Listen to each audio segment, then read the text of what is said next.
2013, bandang alas 8:12 ng umaga. Isang magnitude 7.2 na lindol na tumagal ng mahigit 30 segundo ang yumanig sa 43 bayan ng Bohol. During an earthquake, my experience is so unsettling.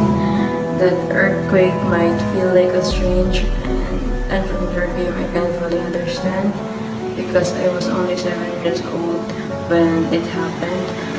As the ground shakes and surroundings rumble, the fear in me and the curiosity experienced by adults are absent in my innocent mind. However, with my curiosity at time, it highlights the instinct of a mother to protect me from harm, even in the midst of their own fear. After the earthquake, it felt like everything had changed in a few moments. At first, there was relief that the shaking had stopped, but it didn't take long for the fear to creep back in. But at the same time, there was a strange strength in knowing we'd make it through and seeing people come together to help each other. The biggest challenge that I faced was the overwhelming sense of helplessness. Everything around me felt out of control and I couldn't predict what would happen next. After the earthquake, the real test was dealing with the emotional toll, the fear of aftershocks, and the frustrations of not being able to make everything right immediately. Resilience was demonstrated in the way we cooperate together. The community's response was powerful. People opened their homes to those who had lost theirs, and volunteers showed off their efforts to clean up and repairs. Those moments, the true strength wasn't just about getting through a disaster, but about how we lifted each other up in the recovery. These experiences deepened my understanding of resilience as a dynamic process, not just a static trait. It's not just about surviving, it's about learning to thrive despite the setbacks. After the earthquake, I saw how resilience is about embracing uncertainty and adjusting to new circumstances, no matter how unsettling. The community's collective effort showed me that resilience thrives in solidarity, in people coming together to rebuild not just structures but emotional connection. I learned that being resilient doesn't mean being unshaking, but rather being able to bounce back, accept what happened, and work together toward recovery with hope and strength, both individually and as a community. And most importantly, we never forget to pray, because through prayer we found a sense of purpose and connection that helped us face challenges ahead with renewed resilience. During the 2013 Bohol earthquake, I was only 11 years old at that time and was a grade 6 student. So before, I used to sleep in our auntie's house like every night regularly. But so when the earthquake happened, I was there. We are at the kitchen cooking for some food, and when it started, we didn't notice at first. So we just continue cooking, and then suddenly nikusog na siya. So by the time nga nikusog na ang earthquake, ilisod na magpagawas sa balay since ang pathway pagawas kay daghan og cabinets of chairs. Then luckily iyang husband nisod og balik para kwaon me. As an 11-year-old kid by that time, all I felt was fear, since I am not physically in my parents' side. I am on the other place, bisan pa og duol ra sa amuang balay during that time.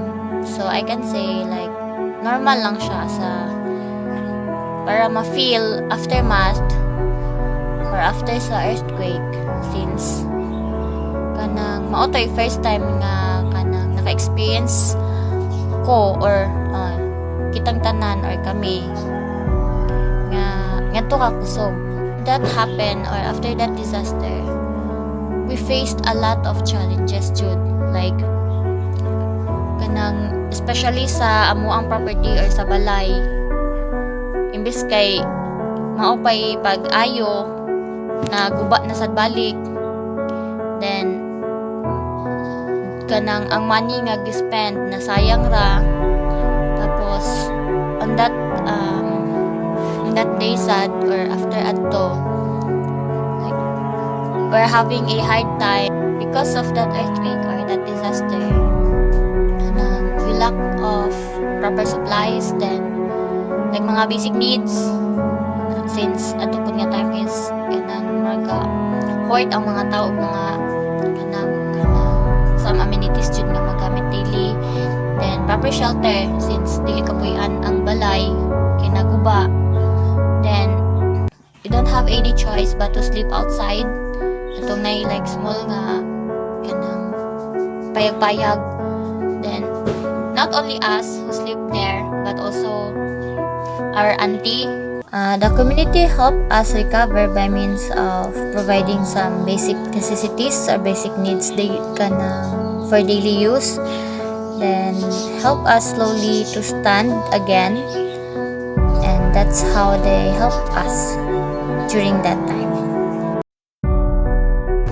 I had a terrifying experience during the earthquake, and our home was among the numerous homes damaged. Due to the extensive damage, we were able to repair our home for a considerable amount of time. Luckily, we received some building supplies from someone, although it's quite tragic that so many people died in our province and that so many people needed assistance. We were able to find a refuge. I wondered how we would get back up because it was so very difficult and our house wasn't even finished or damaged because of the earthquake. But we shouldn't give up on life, and we keep fighting. Eventually, we were able to get back up with the help of my brother and also to my sister. I was really traumatized by the earthquake, and even aftershocks made me easily leak. The most difficult thing I had to deal with was my mother's illness following the earthquake, which included a mild stroke due to stress. We didn't even finish our house when she became ill, but we persisted until we got up, and now that we're up, we've lost our mother. The community plays a crucial role in recovery after an earthquake by providing immediate assistance such as food, shelter, and medical care to those affected. Local volunteers often organize relief efforts, helping to clear debris and rebuild homes. Community support network can offer emotional and psychological assistance, helping individuals cope with trauma. Additionally, local organizations may facilitate fundraising and resource distribution to ensure that recovery efforts are sustained over time. Experiencing an earthquake highlighted the importance of adaptability and strength in the face of adversity. Witnessing community support and collaboration demonstrated that resilience is built through collective efforts and shared resources. The challenges faced during recovery underscored the need for preparedness and planning for future disasters. Overall, this experience taught me that resilience is not just individual but is reinforced by community bonds and mutual aid.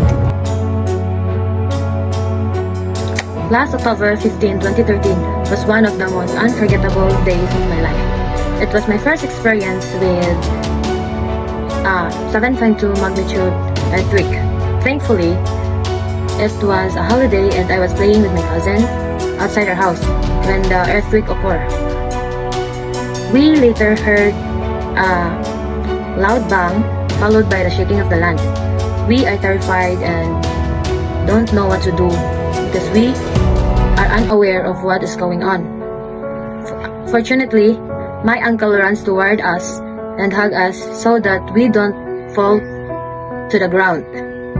We noticed the coconut tree swaying as if they were going to kiss the ground, and I heard a loud voice wailing and shouting the praise, "Ginoo ko tabangi mi."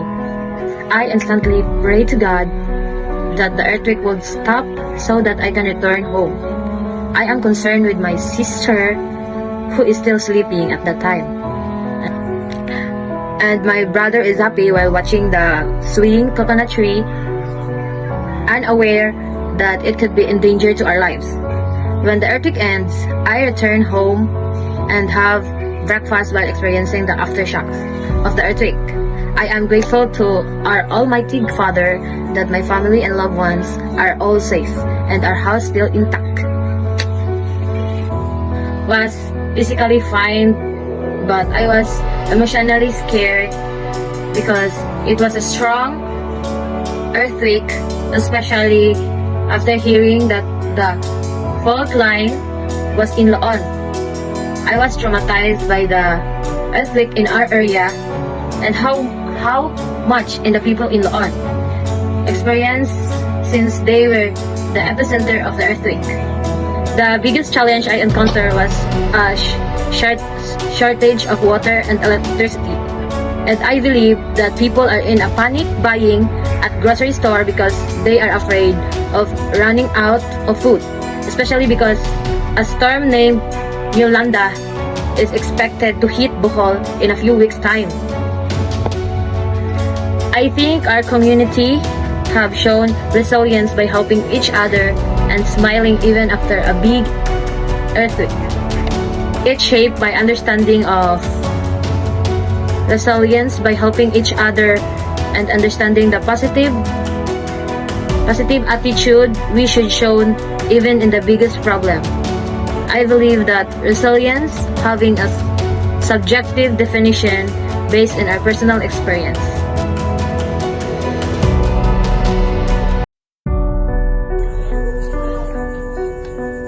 My experience during the earthquake is shocking. During that day, I was at the swing playing with my father. Then suddenly, we felt the ground shaking. Then I started panicking and crying because of the intensity of the earthquake. After the rapid shaking, we went to our house to check and we witnessed the falling of debris. How I felt in the aftermath. I experienced a range of emotions, including fear, shock, grief, anxiety, and helplessness. Physically suffered injuries, displacement, and loss of shelter. Mentally, trauma from the event that could lead to depression and difficulty coping with daily life. The biggest challenge I faced: loss of homes and livelihood, access to basic necessities like food, water, and shelter, healthcare and medical assistance, psychological trauma, and mental health issues. how I demonstrated resilience or how the community helped me to recover.